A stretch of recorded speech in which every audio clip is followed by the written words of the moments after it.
So, very warm welcome and good evening to one and all present here. We working in clinical lab know that the numbers we see on our screen are not just numbers. It's a patient on the other side of every number and every test. A delayed report can cause a delay in diagnosis, and a small error can change a treatment plan. And the pressure to get it right, fast, and 24 into 7 is real. Now, imagine if your analyzer can identify the change in drifts even before the actual problem occurs, or can flag a suspicious result even before a human finds it. That's not a science fiction anymore.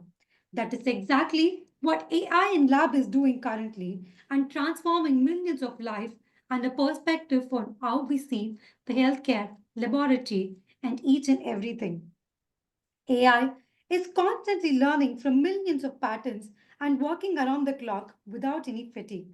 Be it in the biochemistry lab or clinic, research or classroom, AI is turning routine into remarkable, helping us to deliver smarter, faster, and most personalized care. With that note, welcome to today's topic AI in transforming education, lab, healthcare, and research. The main objective of this topic is to provide a bird's eye view on the different components, especially focusing more on the lab part.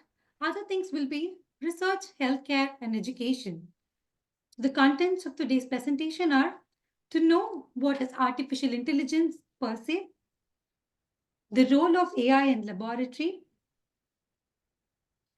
the role of AI in education, and the most important, healthcare, the research, and the biggest question in all of our minds whether AI is a boon or a bane. So, with that, let's move on to see what is artificial intelligence. So, artificial intelligence, the history starts from the year 1943 with the discovery of the artificial neuron and the birth of AI in the 1950s, from where it has had golden ages and dark ages and continues to grow very strong in these days from ChatGPT to many other AI tools which are constantly transforming our lives. So, what is AI? It is a simulation of the human intelligence by software coded prosthetics. So, what does it mean? So, AI is a machine that can mimic the human intelligence and learn from data, make decisions, and constantly improve over time. So, that is in simple words what is AI. So, the next question that could be in all of our minds is so, is AI another software? Is AI and software the same? Indeed, no. AI and software are not the same. So let me explain that with a simple example. So we all love to listen to music, right? So if I want to listen to a song and I use a jukebox or I use a tape recorder, directly put the song and play it, that is my software. So, AI is nothing but, for example, a Spotify, which tries to understand our moods. I try to understand what songs we play often and curate playlists depending upon your favorites, depending upon the mood, depending upon the time of the day, and make you feel better because this is all done by the understanding of AI. So let us take an example of what it can do in a clinical lab. Imagine there's an increased potassium value that is being reported or that has come out. A traditional mission can only tell you that there is an increase in potassium value. But when an AI is integrated to it, it can analyze all the important data in relation to that and tell whether the increase in potassium is because of the hemolysis or because of any contaminants or it is actually the increase in potassium in the patient's serum. So that is the potential of AI. So, to define the difference, AI can learn, adapt, improve over time, and does not need any updates. Whereas traditional software follow fixed rules, needs updates, and stays the same unless you update it. So the examples are like your chat GPT and Siri are AIs, whereas our Excel and web browsers are traditional software. So is AI all the same? No. Here also we have a classification where the AI is classified into two types mainly broadly. One being the based on capability and other being based on the functionality. So based on capability, it is further classified into narrow, general, or super intelligent AI. Narrow AI is almost like a bit higher than software, but not in par with the human intelligence. Whereas the general or strong AI is in par with the human intelligence, and super intelligent AI has intelligence more than what the human generally has. And based on functionality, reactive machines just do not have the data even stored. It just reacts within seconds and forgets the data. Limited memory AI thinks of understanding and also stores data for a shorter time. Theory of mind AI makes sure that it understands the human feelings, understands things better, and gives accurate results, which is currently being explored to a greater extent. And self aware AI is a futuristic concept yet to be more explored on. So, with that, let's move on to the main topic proper, the role of AI in laboratory, which I'll be focusing a bit elaborate when compared to the other topics, as it is going to be the most interesting for each and every one of us here. So, the role of AI in laboratory. So, we all know there are mainly three phases of clinical laboratory: the pre analytical, and post analytical phase. And every day, there are millions of challenges which we are facing and we are constantly working to overcome these challenges and make the laboratory a better one. So let's focus into seeing what are the some of the important challenges we face and what AI could do and be a solution to overcome these challenges and help us to provide a better care. So number one, physician ordering test is where actually the pre-analytical phase starts. So generally the physician orders test and the samples are mostly taken by nurses or interns. So the question here is the sample taken at the right time, the right way for every person? Indeed, it could be a yes or a no. It's because sometimes the reports which we need to do, the sample is not taken at the right time, at the right packet and everything. So what will AI do when it's being integrated? Even before the physician orders the test, what to be done, the AI will analyze the history of the patient and tell what test could be done. And it is being personalized for every patient. And also for the people who's going to take the sample, it can set reminders on which time for which patient we need to take so that we don't forget taking the right sample at the right time. The next important challenge is emergency. Emergency samples are many times missed and not run as priority. So that is again a very important one to be noted. So when the samples come currently, mostly it is based on how many samples come. We need to manually check it and assort it into which is emergency and which is like a routine sample. Not much places have a proper system to ensure what is an emergency sample and how to like run it as priority. It is done mostly manually, and still the results can be reported a little late. So, what is actually classifying a sample as an emergency? Is all the sample coming from the emergency medicine an emergency sample? Or is all the samples coming from the ward is always a routine sample? Indeed, no. So when AI is being integrated, it can understand the patient's history and the type of lab test that is being ordered and can determine which sample is emergency and which sample is not. And it can auto scan, run the emergency samples as priority without any manual intervention once the sample is just in the laboratory. You don't need to do anything manually, and it can do it all by itself, classify what is emergency, and do the priority things priorly. The next important challenge is the rejection of samples. So every day we face a lot of pre-analytical errors like hemolyzed samples and interfering substances like icteric, lipemic, and much more. Do all of these samples need to be rejected? When what determines it, and is it easy for basically us to identify and analyze and tell which needs to be rejected or not? It is going to be really time consuming. So when AI is going to be integrated, it can auto learn and scan the samples and determine the amount of interference in the sample, including the HIL index, which is not very easy for a human by naked eye to identify amount of sample. If you need to do it the right way, then it takes like a lot of time.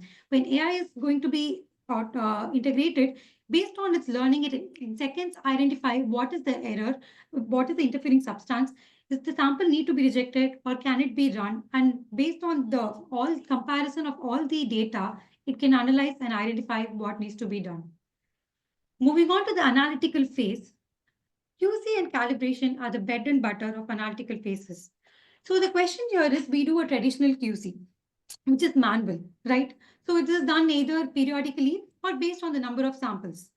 So by doing a traditional QC, sometimes we do tend to miss the shift and drift. And if there's any error between the run of the QCs, we will be sometimes reporting results with some errors. So these are some questions and things and challenges which we face. So when AI is going to be integrated, it can bring into something called the moving average QC, which is not like a traditional QC, but instead constantly calculates the average and the reaction of how the reaction monitored, and it can check and identify even the smallest error that could occur and prevent it and give reliable and accurate patient results. So this can be done only with the help of the AI and not just with the traditional softwares or traditional methods which we follow. So coming on to the next challenge in analytical phase, troubleshooting. This I could call a nightmare or a daymare. Every day morning when we enter into the lab, the important question on mind is my mission fine? Is everything fine? If there's any error, the smallest error, I still need to run, look into all the records. When was the QC done? When was the calibration done? When was the reagent changed? What is the maintenance of the machine? Each and everything I need to look into it. And by the time we troubleshoot it the right way, it's going to be a lot of time, and the turnaround time can get affected because of this. When the AI is integrated, it can automatically analyze all the data faster than what the human can do and troubleshoot within seconds. And this can reduce the turnaround time, and faster results means faster diagnosis and faster treatment for the patient, which is ultimate goal of each and every one of us in the healthcare profession. The next one is, mostly after the test results are being released, the physician will analyze the results and again, if needed, request for another sample and another test. But this is going to cause a discomfort in the patient, right? Is always a fresh sample needed? Maybe not. So when the AI is integrated, based on the history and clinical results that are laboratory results that are coming up, it can do a reflex testing automatically, and this can avoid an extra prick to the patient and the discomfort to the patient, and also a lot of logistic things as well. And that is going to be of much use. So the next thing is interpretation of complex charts, especially like the mass spectrometry, chromatograph, and FTIR. So when the humans are going to interpret it, it is always prone to more of errors and sometimes a non-reliable reports. So when the AI is going to be used, it can understand and learn from a library of reports from all around the world, integrate all the patient data, and come to a conclusion. And these results are going to be always better than what we are going to be provided. But still, it has a huge limitation. Sometimes it can give a false results. So over after the human supervision of the concerned person, then the results can be released. But still, the error can always be less when compared to what the human does. So the next challenge is the management of inventory, which is the most important part of the laboratory management. So inventory management includes a lot of concepts to be understood and ordering all the reagents and all the things needed for the laboratory at the right time, considering the minimum stock level, the buffer stock level, the lead time, and much more. So for that, can manual work or always should always this be done manual? Not necessarily. If we include an AI, it can understand all these concepts, and based on the amount of stock which can automatically detect and scan, it can automatically place orders and reduce a lot of manual work and other logistics involved as well. Moving on to the post-analytical phase, the important task for each of us here is providing a detailed report in a short span of time from the release of results to the analyzer. And also, we all talk about personalized medicine, personalized reports, but it's not easy manually to do hundreds and thousands of reports, which is very detailed. But AI can do this in the snap of a second. I did try this with a small experiment where I used this chat GPT. So I did take a history of a patient and then the lab results, and then I entered them into the chat GPT. At the same time, simultaneously, I tried writing a detailed report.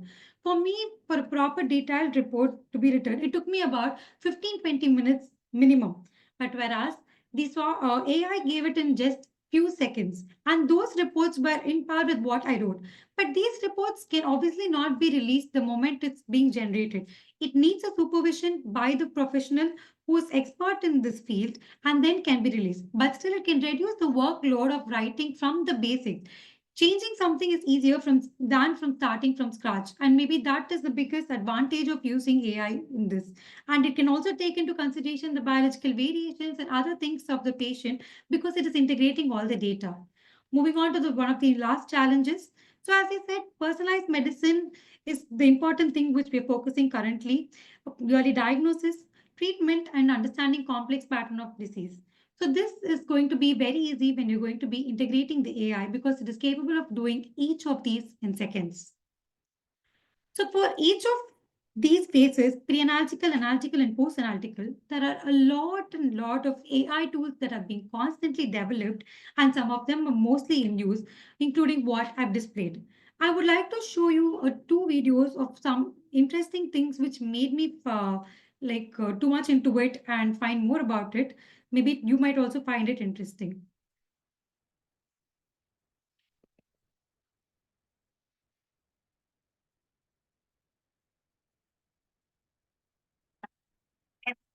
இன்று 2025 Okay, protocol. Okay, So this is about lab twin. It is an AI-powered assistant, basically. So, for example, here they're showing about the cell treatment which a researcher is doing. So, what the researcher is actually doing is he's going to, like it normally we're going to do, we have to like sit and write notes. We need to like take time for that. We need to like check each procedure in books. But when this AI-powered lab twin is there, it will automatically tell you the steps. It will also help you to check with the pictures you need to take, make notes and everything without any assistance. So that is a huge advantage because it takes a lot of time and contamination is still a huge problem. And you can see it is also trying to integrate Excel and other important softwares with it, where it can automatically understand what you need to do based on that particular patient step also.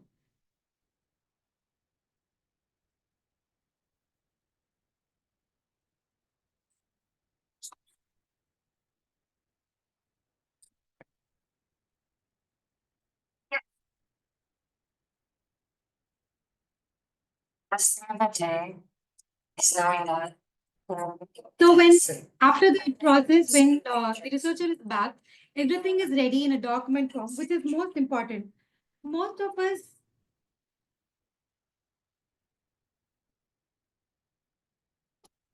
generally goes into documentation, which is obviously a very important and ideal part of our daily routine. So we spend a lot of time when we get into documentation. Here, as you saw in the video, this researcher could easily do the documentation and also the procedures with help of an assistant of an AI, which is taking notes, which is taking pictures, which is also compiling it into a complete document, which is indeed going to be a very, very time-saving one. And next into one more video, which is about in silico.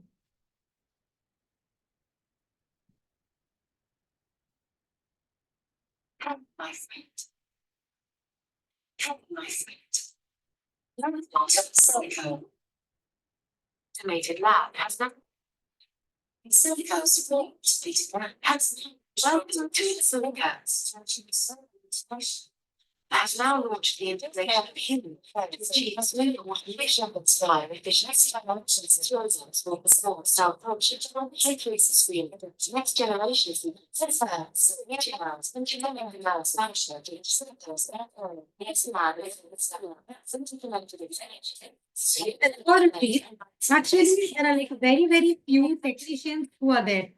And everything is based on robotics. Robotics is doing most of the human work and it is also integrating the data into cloud storage, which is automatically analyzed as well. So this is going to do things like cell culture, genomic analysis, and much more, which requires like a lot of time when we are going to do by ourselves. So this in silico is a human bot which can do most of the research analysis, like from the cell culture and much more, and reduce much of the time which is going to be spent in these areas. And that is about the in silico. So like this, there are like various and other AI tools when which I would not like to go into too much of details for the value of time. And maybe you can just take a screenshot of this and go back and see how these tools are going to be useful in each of these steps because they're really, really transforming how we see healthcare and how we see the lab care.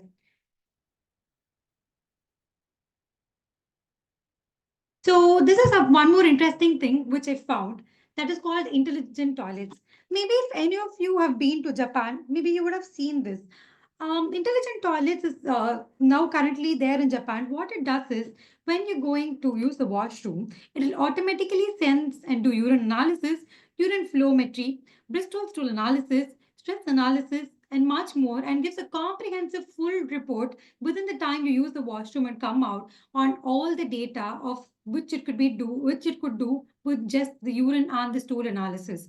And that is somewhere welcoming nice, but somewhere I feel it is not that great because it can really cause a huge stress state in the patient, because sometimes it's not always the patient is in a state of disease.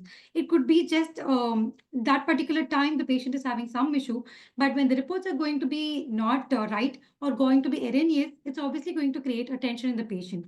So this is the procedure that is happening. So urine, once the patient urinates, the camera's motion sensor, odor sensor, and dipsticks are already inbuilt in the uh, place itself. And based on machine learning and data transfer, it will understand and provide diagnosis and reports, which might be a bit too much, but maybe if it used the right way, it can be of value in the future. So with that, we come to the end of the role of AI in laboratory, and moving on to short introductions on how the AI is transforming its role in education and then healthcare and research. So AI for students, AI for teachers. So it is going to have a lot of benefits.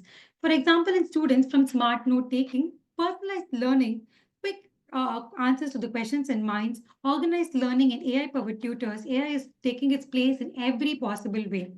And for teachers, smart classes, taking attendance, AI in grading, scheduling, and also to make the class interesting. It is also helping in gamification learning, which is again a very important part. Most of the time, the teacher's work just goes off in the clerical ones like grading, taking attendance, and etc. But when AI is going to be integrated into all of these are going to be very easy for the teachers.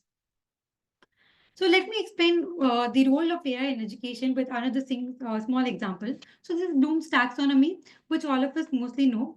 So it is an educational tool which talks about the goals of learning, from remembering, understanding, applying, analyzing, evaluating, and creating, which are the educational goals.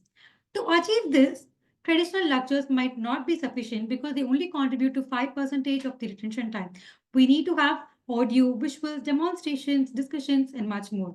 Because some students might be a visual learner, some might be an auditory learner, and some might be a kinesthetic learner. So for these, we again have a lot of AI apps, including like Anki, our transcriptor, Socrative, etc., which is going to help in understanding and the retention in students much more. For example, this Anki is one thing which I use. So this is like where whatever I forget, I just feed into this AI tool. And based on my forgetfulness, it keeps constantly flashing cards of what points I put there. So when I forget it, I always just have to keep clicking on it. So it will automatically flash those topics which I keep forgetting, and ultimately it's going to help me have a more retention time, and it's of great benefit. So, like that, there are various AI tools which are being developed, and all of us here, each one of us here would have surely used ChatGPT by now, and we all know how that is being very, very helpful in our education and all the fields as well. So, that is the potential of what AI has over education. With that note, moving on to the role of AI in healthcare. The role of AI in healthcare is not just about creating gadgets, but to provide precise healthcare and great insights to the doctors and the professionals to provide a better place, a better patient care. So some of these might be overlapping with what we saw about the role in laboratory, obviously because the laboratory and the healthcare always goes hand in hand. So the role of AI has its potential in telemedicine.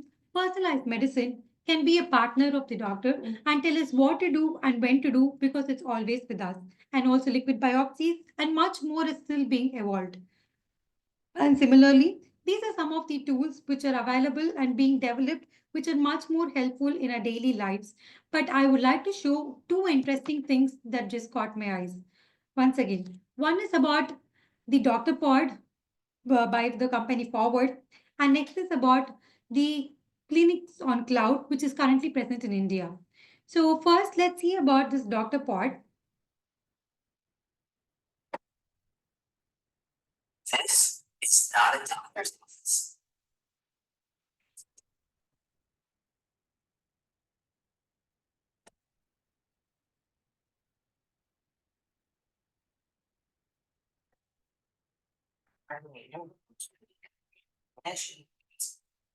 So this is a care pod which mainly focuses on prevention more than just the treatment. So what it is going to do? So it does almost all the important scans like a master health checkup, including all the histories, the past, present, and future, and scans the body completely to identify what would be the errors.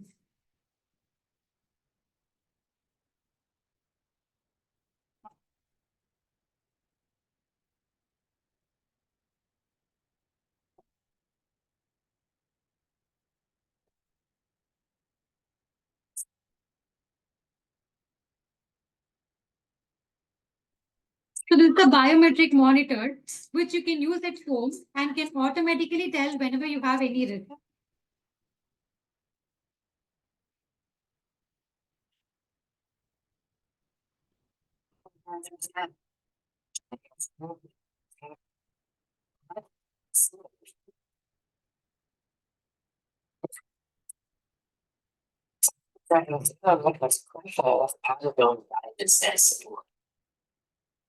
Whether it's weight management, diabetes screening, or even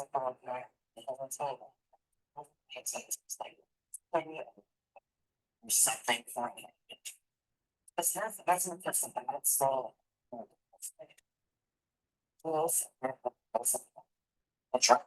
So this is about the upcoming doctor board currently present or care board, which is currently present in New York and San Francisco. So this is something as I showed in the video, it's not just focusing on one particular department, it is focusing on the holistic healthcare, right? Without any doctor, it analyzes completely top to bottom. But these results might not be reliable as previously we saw the few examples. So, but what is the advantage of this is it's going to understand you from top to bottom completely, your past, present, and it can predict your future. And when it's integrated in your phone as an app, it constantly gives you updates on what you need to do, understand your habits, and tells on lifestyle modifications and when you need to schedule your next test, what are you prone for, and much more. The potential is really, really huge.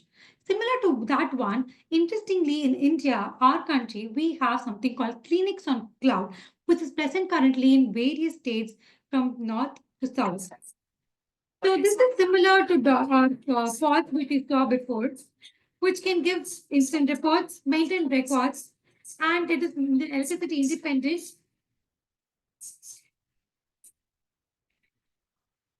So you don't need any lab technician or anyone here. If you see, it automatically, like similar to the previous one, based on the certain sensors that is present on the basic data you give, analyze the test, and can this one can connect you to a doctor in the far and give you a teleconsultation and also give you the reports and suggestions and everything. And these data are integrated on the cloud and helps to analyze the further patients and patients' data.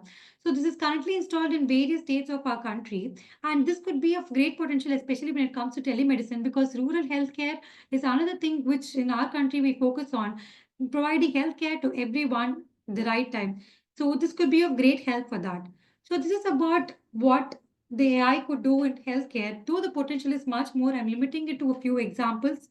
So moving on next to the role of AI in research. AI is going to help us in every step, making things easy day by day from step one of research, be it the literature review, experiment designing, data analysis, algorithm creations, statistics, research writing, and plagiarism check. AI is doing from top to bottom everything, accelerating our research and helping us as an assistant to explore and expand our ideas and do things faster. So one more interesting thing in terms of research is the machine learning using AI, which is really, really interesting, where it is able to create neural networks, create deep learning, do data mining and algorithm using these networks, starting from data input with multiple neural nodes and the output, where it gives you complex, even where it makes even complex patterns easy and predicts things at a much faster rate, and they're going to be of great importance and currently being explored a lot because they are the future probably.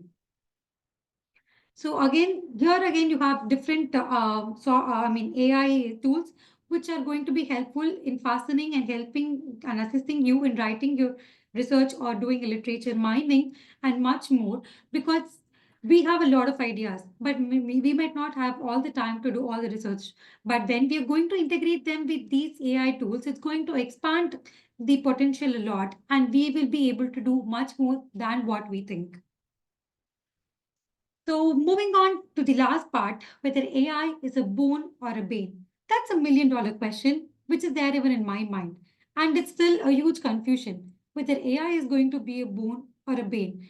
But maybe if we use things the right way for the right thing and also regularize it and make it under control, AI could be a boon.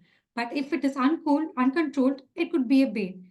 Maybe the time has it answered for all of these. So we've been talking about much of the advantages of the AI, but it does have a lot of limitations in it, including mainly the data privacy, the ethical concerns, the human judgment, cost, error, over reliance, which is a very, very important thing. It should not make humans numb. So that is very important. And the lot of other issues as well, which are being troubleshooted constantly, day by the researchers. So AI in the future can become a Baymax or it can turn to be like the one in the Terminator. So we need to wait and also contribute to look into how the AI is going to turn. So to summarize what we have seen in the seminar, we have seen about what is artificial intelligence, how is it different from software.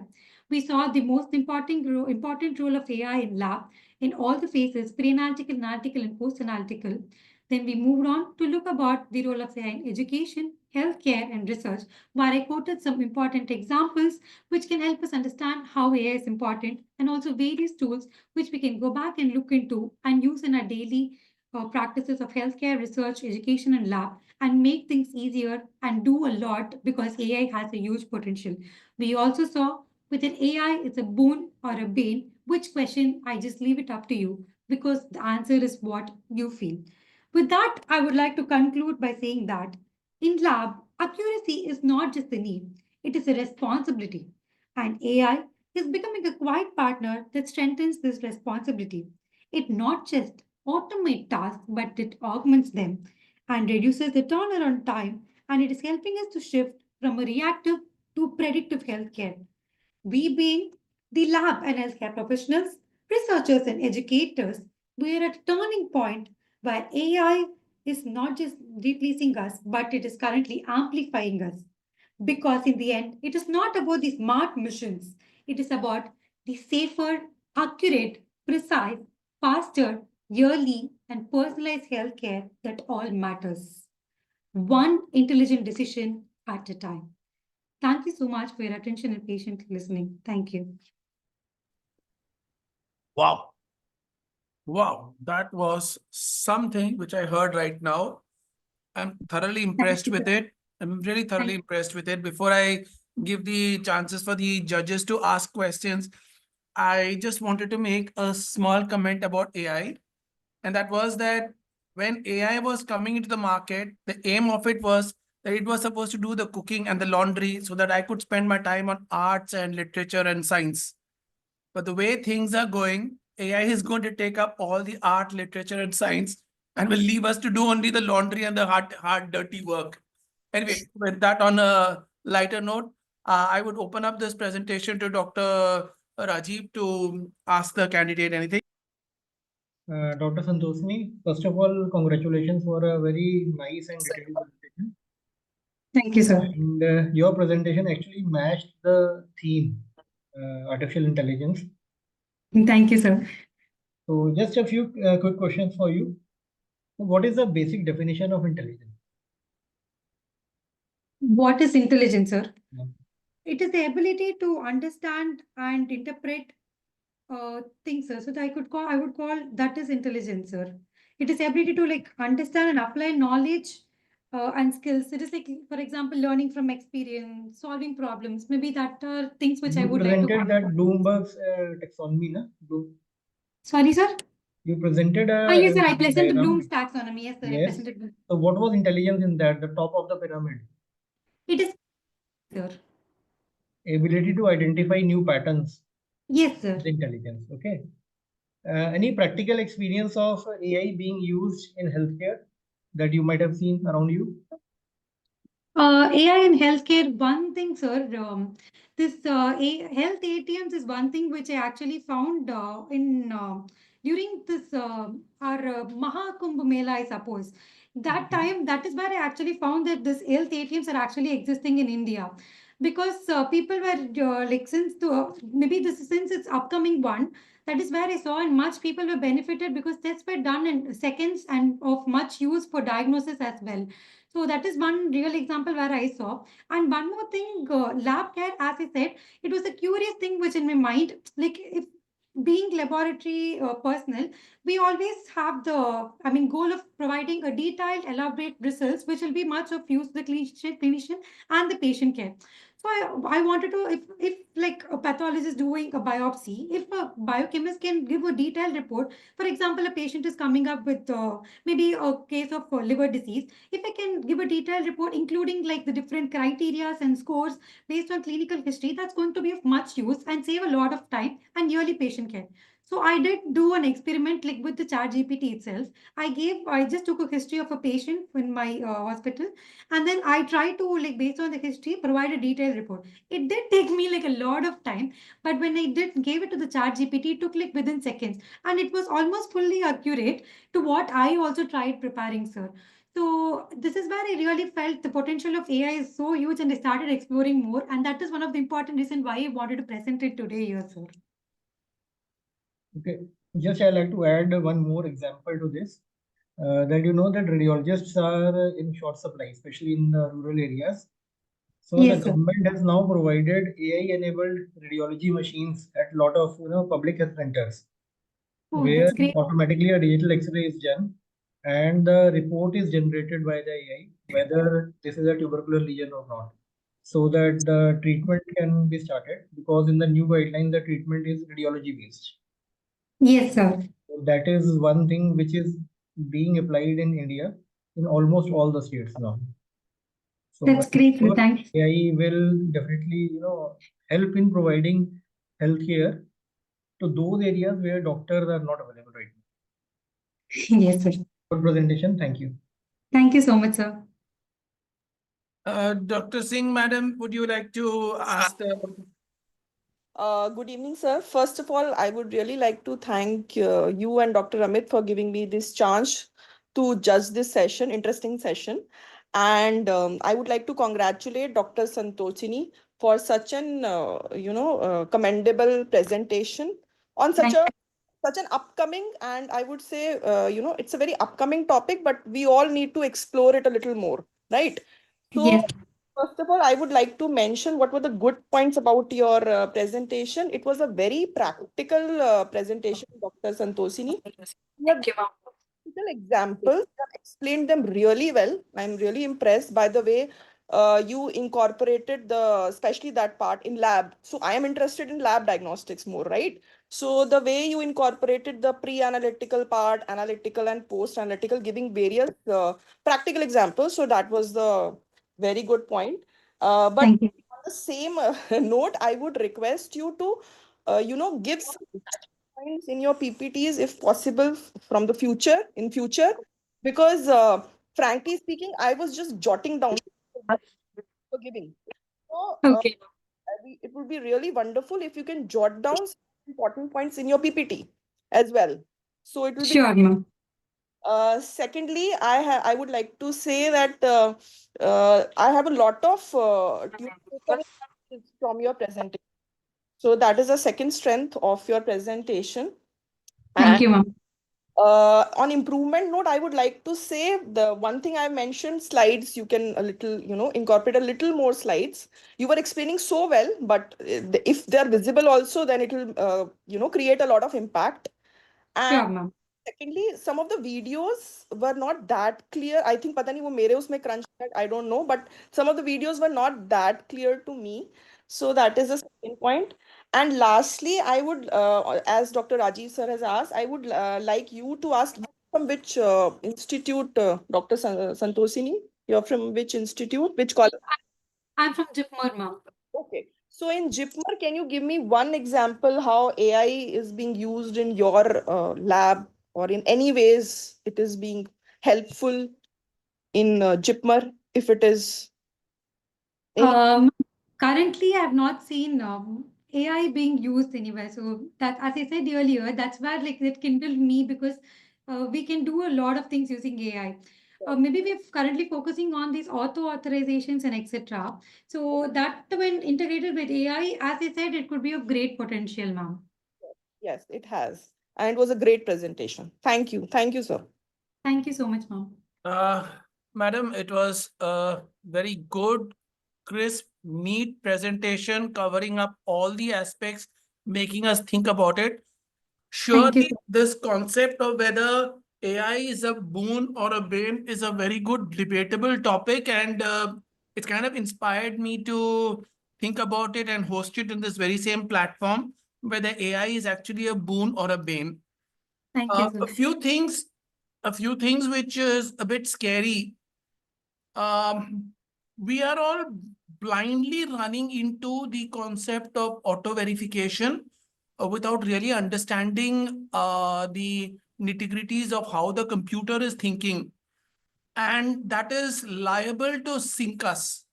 So that is one thing which I think that we all should be a bit careful about. Number one. Number two is um, we need to be the masters of AI. The rate at Yes. which things are going on, very soon we'll be outsourcing our thinking to AI. And before you realize it, the AI will be the master and you will be the slave. Till today, we are the masters and AI is still in the process of learning. But you're going to Yes. get a generation which will stop thinking and totally dependent. Now, as it happens, check up your students in the present day. If you want them to do a symposium, they just go to AI and make beautiful slides. Do they have the capacity to do the same without? Is a big debate. Your ability to think, analyze, question is all being outsourced to AI. And then we are looking at something which is going to be scary in the future. That is the biggest apprehension of AI. So the bottom line for all of us is at every given time, we should be two steps about AI to make AI work for us. Otherwise, We will work for AI, sir.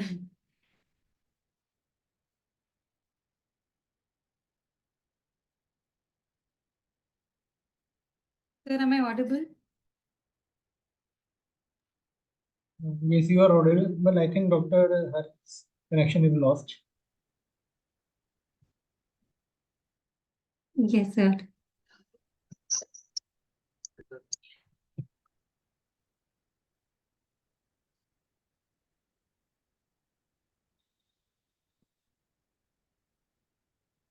Wait for a moment, sir.